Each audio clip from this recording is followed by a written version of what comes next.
Well, hello there. Welcome back to another video. Today I'm joined by Amy Lovatt.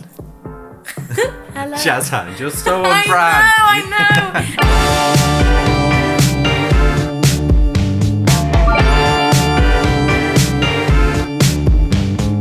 know. So, if you've never come across Amy's channel before, reassess your lives.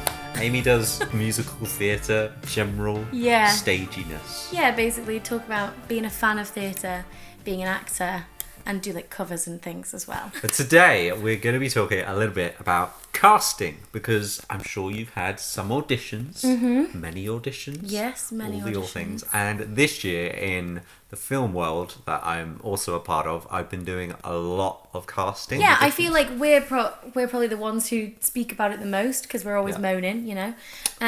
You said it. Well, I mean, I definitely am. I moan about everything. But I think it will be interesting to hear from somebody who is the other side of the table. But I have also done some casting before as well. Okay, so start off and just talk about before you get a casting.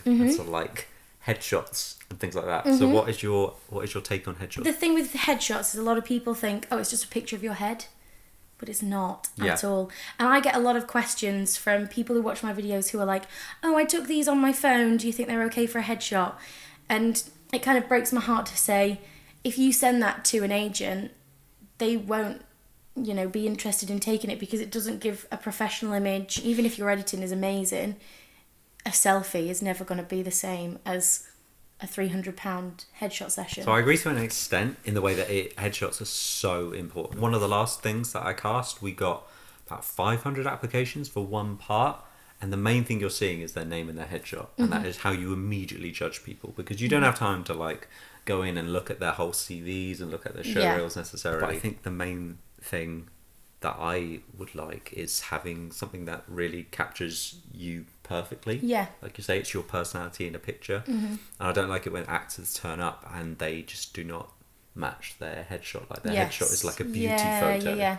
And it's like how nice they want to look and whatever. And in real life, they don't really look like that. Yeah, you have to kind of be brutally honest with yourself when you're looking through them. Because that's what you want to cast. You want to cast the person for who they are, not like this Barbie doll. Absolutely. In some instances. So what about CV and showreel and things? So I don't necessarily have a CV. I have a Spotlight page. So Spotlight is like an online casting base for actors, producers, casting directors. Basically, your agent will submit you for things through Spotlight. So it kind of works as your CV. So it's got your special skills or your headshots, your show reel. But if you submit on Spotlight, it does not mean that you will get an audition. Yeah. Because I have submitted for so many things and not been seen for them. Do you wish you heard back from all of them, or do you understand? Oh, yeah, you always wish you hear back, but you're just like, no, I won't, so... It didn't happen. Yeah, you get used to it. Yeah, so Spotlight is the main tool that we use as well. So if I get any like applications through, I've done a lot of open castings where I've gone through a lot of the smaller casting websites and people that don't have agents, and Facebook and social media, and because ultimately when we're casting, we don't really care where the person's from. We just want the person that's right for the role. And accurate information. Yes. Because there's a special skills section at the bottom, and it makes me laugh so much when I see like specifically like theatre actors and they're like special skills, swimming, highly skilled, and I'm like, when are you gonna have to swim on stage? I have gone through just this year maybe between, I'd say, 1,000 and 2,000 applications on Spotlight. Wow. I have never looked at the skills section. Oh, wow. That's interesting. What a waste of my time. How is it? But I tell you what I have looked at. I've looked at a lot of actors' show reels on Spotlight, because most people tend to have them. Some of them are just so bad. Yeah. And particularly when I'm doing a film, obviously we care a lot about filmic stuff and videos, and we're not expecting the best thing in the world. I would rather you not have a showreel in some ways than have a really bad one. Yeah, absolutely. Because it like affects your brand as an actor to have that. Yeah, I think everybody would agree with that. Like headshots, I do think are 100% completely a necessity. Showreel is ideal, but if you can't afford it, it's not gonna completely go against you, and you do still have the possibility of getting jobs if you don't have one. What part of that before you get to an audition or whatever annoys you? You know, when you've done it for so long. Yeah, and you're just used and to you're it. a bit like, well, that's how it is. You know, you get your sides the night before and you're like, I have to learn this in 8 hours. And I also have to be asleep. I'd say from my perspective, the only things that have annoyed me is unprofessionalism on behalf of actors. Mm-hmm. One of the questions I've got a few times, which kind of come from professional actors, but if you're getting into acting at all, I would say it's a big no-no, is do not ask me what monologue you should do if I've asked for a monologue. Oh my god. Like, I'm horrified that somebody asks you what to perform. yeah, they asked me Oh my what kind of goodness. monologue, and I just sent them the breakdown Yeah. for the role, and I was like, there we go, I'm not, no, stop. Yeah.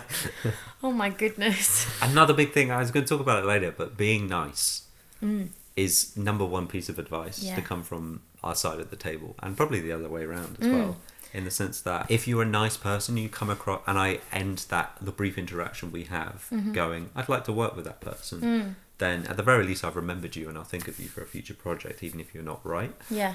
So I always do a thing where I'll do the walk either up or down from the room with the actor, unless I'm really busy or we've completely ruled you out, which is just like a personality check. Yeah. Because it gives me a minute to 2 minutes to just be like, okay, the audition's over.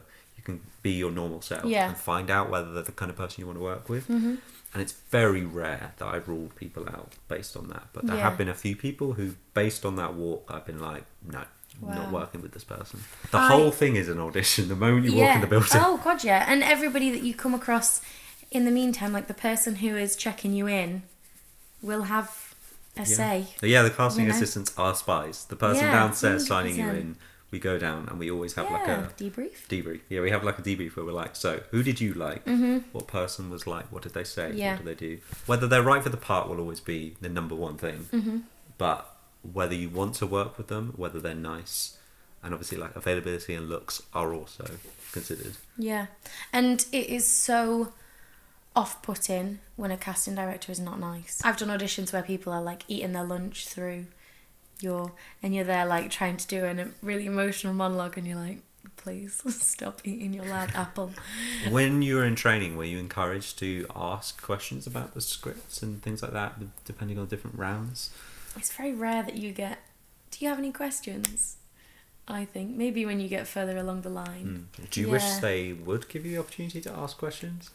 Maybe not. No, you're just like, I'm gonna do me and I'm gonna get out of there. Yeah, I did say a lot of stupid stuff. Just like, I mean, you know me. Yeah, there are different types of actors, and I think you can tell the type of actor and the type of training people have had the second they walk in the room. Yeah. When a theatre actor walks in, you can tell.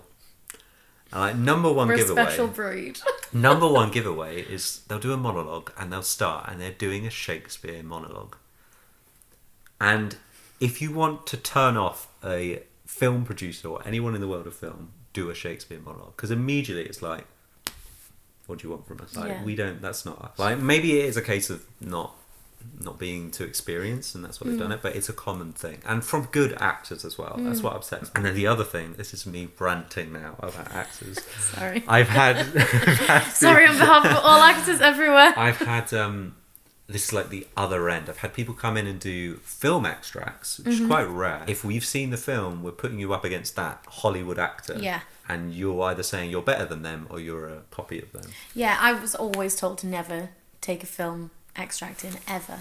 Yeah. That's just like a cardinal rule. Well, please follow that. I had someone come in and do a Melissa McCarthy scene from Bridesmaids, and it was just an impression of Melissa McCarthy. Yeah. And I was like, if you are saying that you are as good / better than Melissa McCarthy, otherwise, no. Yeah, I think it's a bit just awkward. setting yourself up to fail. So I guess it is quite hard, specifically with monologues, to pick a good monologue, but there are a lot out there. I have done a video on how to pick a monologue.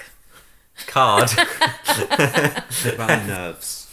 Let's talk about being nervous. So every now and again we get really nervous people come in. It's usually a mark of more inexperienced actors. Yeah. Because I feel like someone like you who has had lots of auditions, you have that like confidence of knowing how the process works and like you're used to the system.